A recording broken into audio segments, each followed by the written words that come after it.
السلام علیکم جی، میں ہوں رشید بلوچ۔ اس وقت آپ درون ٹی وی دیکھ رہے ہیں۔ آج دو موضوع ہیں، اس پہ بات کرتے ہیں۔ ایک تو یہ ہے کہ حلقہ پی بی 45 وہ سپریم کورٹ نے ایک فیصلہ دیا، اس میں کچھ غلط معلومات سامنے آ رہی تھی۔ میں نے کہا وہ آپ کے ساتھ کریکٹ کر لوں کہ کیا معلومات ہیں۔ اور اس کے علاوہ آپ کو پتہ ہے کہ امریکن جو وزارت خارجہ ہے نا، اس نے مارنگ بلوچ کو روکے جانے پہ اپنا ایک رد عمل دی ہے، وہ بھی آپ کے ساتھ شیئر کریں گے۔ لیکن آگے بڑھنے سے قبل آپ نے ہمیں سبسکرائب کرنا ہے، اپنا فیڈ بیک دینا ہے، گھنٹی کا بٹن دبانا ہے، ویڈیو لائک اور شیئر بھی کرنا ہے۔ اچھا جی، سب سے پہلے حلقہ پی بی 45 پہ آتے ہیں۔ حلقہ پی بی 5 پہ دیکھیں، عثمان پرکانی جمعیت علماء اسلام کے جو تھے، انہوں نے ایک پٹیشن دائر کر رکھی تھی علی مدد جتک کے خلاف، جو کامیاب ہوئے تھے۔ تو وہ کیس چلتا رہا بلوچستان ہائی کورٹ میں۔ بلوچستان ہائی کورٹ نے اس پہ ایک فیصلہ دیا، علی مدد جتک صاحب کو ڈی نوٹیفائی کر لیا، اور اس کے بعد انہوں نے حکم دیا الیکشن کمیشن کے پاس۔ جب معاملہ گیا تو الیکشن کمیشن نے 15 پولنگ اسٹیشنوں پہ 17 اکتوبر کو ری پولنگ کا حکم دیا، مطلب ایک شیڈول جاری کر دیا۔ اور اسی دوران ظاہر ہے کہ ہائی کورٹ سے جو معاملہ فیصلہ آ گیا تھا، اس کے بعد علی مدد جتک صاحب سپریم کورٹ اپیل دائر کرنے گئے تھے۔ تو آج سپریم کورٹ نے ایک فیصلہ دیا ہے۔ اس فیصلے کے مطابق لیکن جو موقف اختیار کیا گیا، اس میں یہ کہا گیا ہے کہ اسلام آباد میں ای سی آئی پتہ نہیں کیا ہے، اس کا جو ہے وہ کوئی اجلاس ہونا ہے، جو بین الاقوامی مہمان آنے ہیں، اس طرح کا ایک موقف اختیار کیا ہے۔ دوسرا، علی مدد جتک صاحب نے شاید یہ بھی کہا ہے کہ اس وقت میں پوری طرح تیار نہیں ہو رہی الیکشن کے لیے، تھوڑا وقت چاہیے۔ تو سپریم کورٹ نے کہا کہ 17 اکتوبر کے بجائے 21 اکتوبر کو، یعنی دوسرا انہوں نے اس کو اسٹے دے دی۔ 17 اکتوبر کا جو پولنگ ہونے تھے نا، اس پر سپریم کورٹ نے اسٹے دے دیا، اور حکم یہ دے دی کہ بلوچستان ہائی کورٹ کا جو حکم نامہ ہے جو ڈی نوٹیفائی کرنے کا، وہ تب تک وہ رپورٹ جو ہے وہ حکم نامے کی فیصلہ کا، وہ سپریم کورٹ لایا جائے تاکہ جج جو ہے جو بھی یہ فیصلہ کرنے جا رہے ہیں وہ اس کو پڑھ لے، تھوڑا سا انڈرسٹینڈ ہو جائے۔ اور ساتھ میں انہوں نے کہا کہ 21 تاریخ کو یہ، یعنی 17 کے بجائے 21 کو یہ پیشی ہونی ہے۔ اس میں علی مدد جتک صاحب دوبارہ نوٹیفائی نہیں ہوئے ہیں، دوبارہ بحال نہیں ہوئے ہیں اپنے ایم پی اے شپ پہ۔ یہ ایک اسٹے لیا گیا ہے الیکشن رکوانے کا، وہ الیکشن رک گئے جو 17 اکتوبر کو ہونے تھے۔ لیکن خبریں ایسی آ رہی ہیں کہ علی مدد جتک صاحب جو ہے دوبارہ ری اسٹور ہو گئے ہیں، دوبارہ وہ ان کو کامیاب قرار دیا گیا ہے۔ جب میں نے اسلام آباد میں کچھ وکلاء سے بات کی، انہوں نے یہی ڈیٹیل بتائی جو میں نے آپ کے ساتھ شیئر کیا۔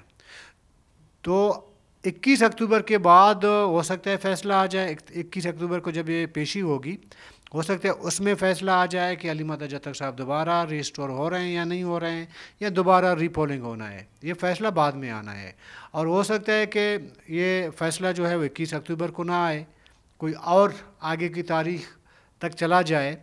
لیکن جو بھی ہو، لیکن اس وقت آپ یوں سمجھیں کہ حلقہ پی بی 45 وہ خالی پڑا ہوا ہے۔ اس وقت اس کی کوئی نمائندگی نہیں ہے بلوچستان اسمبلی میں۔ یہ تھوڑی سی میں نے کہا انفارمیشن ہے، وہ اپنے ویور کے ساتھ شیئر کروں۔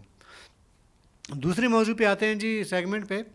آپ کو پتہ ہے کہ 2-3 دن پہلے ڈاکٹر مہرنگ بلوچ نیو یارک جا رہی تھی، اس پہ ہم نے ایک ویلاگ بھی کیا تھا۔ ڈاکٹر مہرنگ بلوچ صاحبہ کو ایف آئی اے نے آپ کے کراچی ایئرپورٹ پہ ان کا پاسپورٹ ضبط کر لیا، اور ان کو جانے سے روک دیا، نہیں ان کو آف لوڈ کر دیا۔ انہوں نے کہا کہ جی آپ نہیں جا سکتی۔ اور یہ بھی پتہ ہونا چاہیے کہ اب تک ڈاکٹر مہرنگ بلوچ صاحبہ کا نام جو ہے وہ ای سی ایل میں شامل نہیں ہے۔ اور اسی طرح سمیع الدین بلوچ کو اس سے پہلے عمان جانے سے روک دیا گیا تھا ایف آئی اے کی جانب سے، ان کا نام بھی، سمیع الدین بلوچ صاحبہ کا نام بھی آپ کا ای سی ایل میں شامل نہیں ہے۔ سمیع الدین بلوچ کو پتہ نہیں کس وجہ سے روکا گیا تھا، جیسے بھی ہو، لیکن انہوں نے ایک پٹیشن دائر کر رکھی ہے سندھ ہائی کورٹ میں۔ اس کا ابھی تک فیصلہ نہیں آیا۔ جب فیصلہ آئے گا تو پھر وہ اگر ان کے حق میں آئے گی جو فیصلہ، تو وہ ظاہر ہے پھر باہر موومنٹ کر سکتے ہیں، سفر کر سکتے ہیں، اگر خلاف آئی تو پھر نہیں جا سکتی ہیں سلمی الدین بلوچ۔ سیم اسی طرح کا کیس جو ہے حالیہ دنوں میں مارنگ بلوچ صاحبہ کے ساتھ پیش آیا۔ ان کا پاسپورٹ ضبط کیا گیا اور ان کو کہا گیا کہ جی آپ کا جو پاسپورٹ ہے نا وہ وائلڈ نہیں ہے انٹرنیشنل سفر کے لیے۔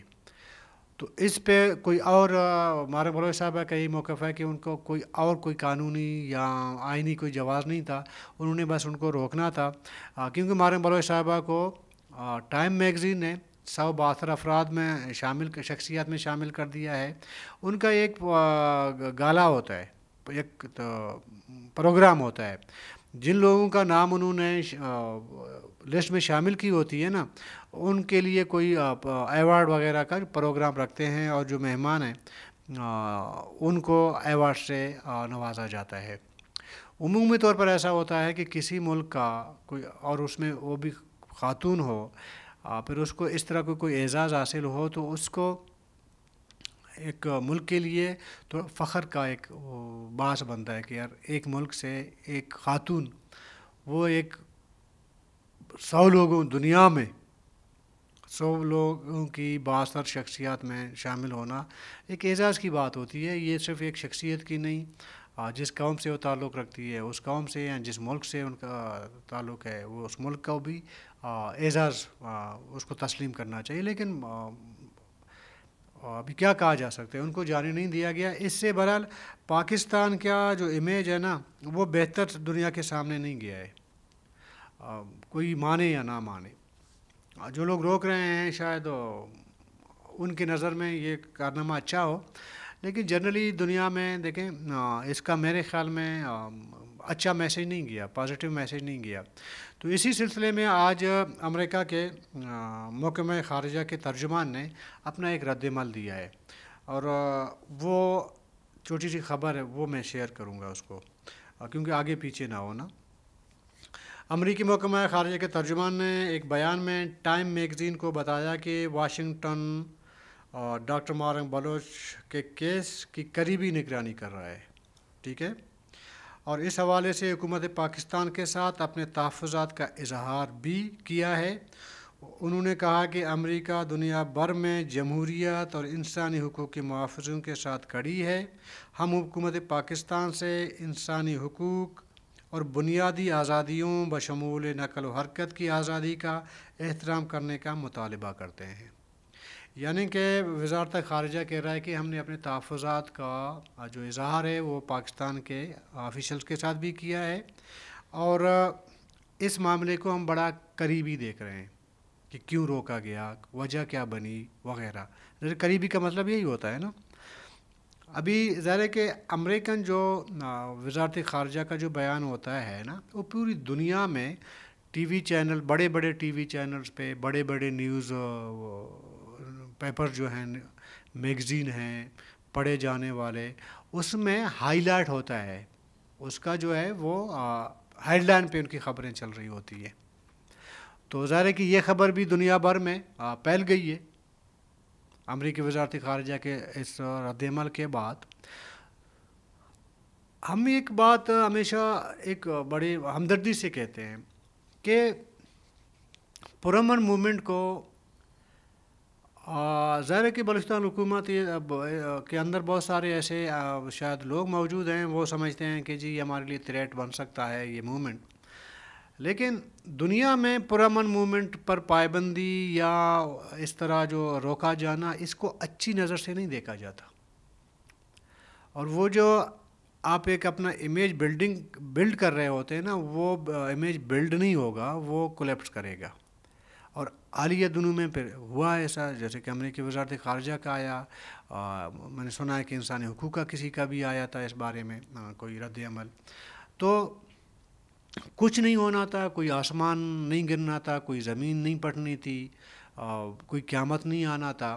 اگر ڈاکٹر مارنگ بلوچ صاحبہ چلی جاتی نیو یارک، وہاں پہ اپنا وہ ایوارڈ جو بھی ہے وہ لے لیتی، واپس آ جاتی، 2-3 دن کا ہوگا، معاملہ ہی ختم ہو جاتا۔ اسی طرح اس سے پہلے جو بلوچ یکجہتی کمیٹی نے اپنے ایک لانگ مارچ یا احتجاج یا دھرنا یا جلسہ جو بھی آپ کہیں گوادر میں اعلان کیا تھا.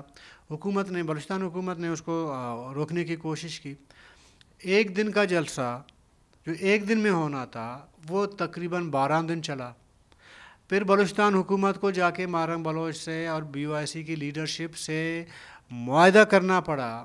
جو لوگ گرفتار ہوئے تھے ان کو رہا کرنا پڑا, مقدمات واپس کرنے پڑے.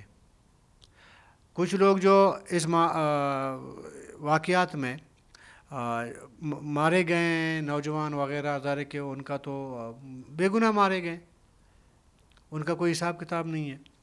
تو جانی نقصانات بھی ہوئے. 12 دن بلوچستان لاک ڈاؤن بھی رہا اور دوبارہ حکومت کو جا کے بی او آئی سی کے سامنے معاہدہ بھی کرنا پڑا. فائدہ کیا ہوا جگہ سائی کے علاوہ؟ دیکھیے میں ہمیشہ کہتا ہوں کہ پولیٹیکل لوگ پولیٹیکل معاملات کو پولیٹیکلی دیکھتے ہیں, روایتی لوگ پولیٹیکل معاملات کو روایتی طور پر دیکھتے ہیں. روایت کیا ہے جی, میں بڑے پوزیشن پر ہوں, اس کی مجال ہے کہ مجھے چیلنج کرے. پھر وہ صوبائی معاملات کو, ایک صوبے کے معاملات کو اپنا پرسنل معاملہ سمجھ بیٹھتا ہے. وہ سمجھتا ہے کہ یہ جو کچھ ہو رہا ہے یہ میرا ذات فیصلہ بھی میرا ذات کا ہوگا اور جو تنقید ہو رہی ہے میرے ذات پہ ہو رہی ہے. نہیں بابا, جب آپ کسی ایگزیکٹو پوسٹ پہ پہنچتے ہیں تو وہ معاملہ آپ کے ذات کا نہیں ہوتا ہے, اس ایگزیکٹو پوسٹ یا جو ذمہ داری دی گئی ہے اس ذمہ داری پہ ہوتی ہے اور فیصلہ اسی ذمہ داری سے کرنی ہوتی ہے. پھر اس کو ذاتی طور پر مجھے ہو سکتا ہے بہت سارے لوگوں سے اختلاف ہو, بہت سارے لوگوں پہ, لیکن میں جب کسی پوزیشن پہ بیٹھا ہوتا ہوں, ممکن ہے کہ ایک سیاستدان ایسا بھی ہے جس کا میرا بڑا اس کے ساتھ اختلاف ہو, لیکن جب میں ایک جرنلزم کے ایک سیٹ پہ بیٹھا ہوں, اس کی اگر وہ کوئی پریس کانفرنس کرے گا تو مجھے وہ خبر کور کرنی ہوتی ہے, میرا دل چاہے یا نہ چاہے. اسی طرح کسی بھی ایگزیکٹو پاور میں کوئی بندہ بیٹھا ہوتا ہے, وہ کوئی اس طرح کی ایکٹیویٹیز کوئی موومنٹ چل رہا ہوتا ہے تو وہ اس کو پولیٹیکلی, ظاہر ہے کہ پولیٹیکل گورنمنٹ ہے نا بلوچستان کا, دعویٰ تو یہی ہے نا, تو پولیٹیکل معاملات کو پولیٹیکلی دیکھا جاتا ہے اور پولیٹیکلی اس کو ہینڈل کیا جاتا ہے.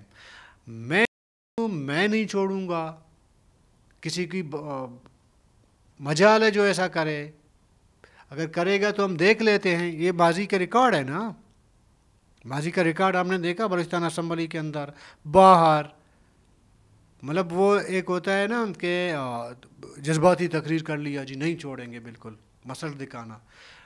اصل میں مسل دکھانے نہیں ہوتے ہیں, معاملات کو سلجھانا ہوتا ہے اور بلوچستان اس ٹائم سلجھ رہا ہے. اور اگر کوئی بھی سنجیدہ حکومت ہوتا, جس طرح کی ڈائلاگ بازی موجودہ دور میں ہو رہا ہے, میرا خیال ہے اگر کوئی بھی پولیٹیکل بندہ اس وقت حکومت چلا رہا ہوتا یا حکومت میں ہوتے, وہ اس معاملے کو نرمی سے اچھے طریقے سے کول ڈاؤن کرنے کی کوشش کرتے, اس کو ہوا دینے کی کوشش کبھی نہیں کرتے, کیونکہ بلکہ چونکہ کوئی پولیٹیکل گورنمنٹ نہیں ہے. میں یہی کہتا ہوں کچھ ایسے ہیں جو منافع خور ٹائپ لوگ ہیں نا, وہ نہیں چاہتے کہ کوئی پرامن راستہ بلوچستان کا نکلے. وہ سمجھتے ہیں کہ مارداڑ ہو اور ان کا حقہ پانی چلتا رہے. یہ اکثریت ہے بلوچستان کے اندر, خصوصی طور پر بلوچستان اسمبلی کے اندر یا پارلیمنٹ کے پاس لوگ جاتے ہیں, مطلب جو پہنچ گئے ہیں. مجھے ایک بندے نے کہا حالیہ دنوں میں جو واقعات ہوئے نا, کچھ ایم این اوز کو بلا کے کہا گیا کہ یار ذمہ داری تو تم لوگوں کے پاس ہے, جاؤ نا امن امان برقرار رکھو. آگے سے سر جھکائے لوگ بیٹھے رہے, باتیں اگلے کی باتیں سنتے رہے. ظاہر ہے کہ جب آرٹیفیشل لوگوں کو رکھا جائے گا, لایا جائے گا, تو ان کا مقصد معاملات کو سلجھانا نہیں ہوتا. ان کا مقصد ہے کچھ بھی ہو رہا ہو, ہمیں کوئی غرض نہیں ہے, لا تعلقی ہوتی ہے عوام کے ساتھ. اس وقت میں دعویٰ کروں پتہ یا نہ کروں, کہ بلوچستان حکومت ہو یا سو کالڈ منتخب لوگ ہوں جو قومی اسمبلی یا صوبائی اسمبلی میں بیٹھے لوگ ہیں، ان کو بلوچستان کے عوام سے کوئی سروکار نہیں ہے اور بلوچستان کے عوام کو ان سے کوئی سروکار نہیں ہے. دو الگ الگ کیمپس بنے ہوئے ہیں. تو پھر اس طرح معاملات کو کیسے سلجھایا جا سکتا ہے؟ میرا خیال ہے وجہ بھی یہی ہے کہ چھوٹے چھوٹے چیزوں کو، بے ضرر چیزوں کو اتنا ہائپ کریٹ کیا جاتا ہے ان پر، جو بعد میں پشیمانی کا، سبکی کا اور شرمندگی کا باعث بنتے ہیں. بہرحال کل تک کے لیے اجازت دیجیے. اللہ حافظ.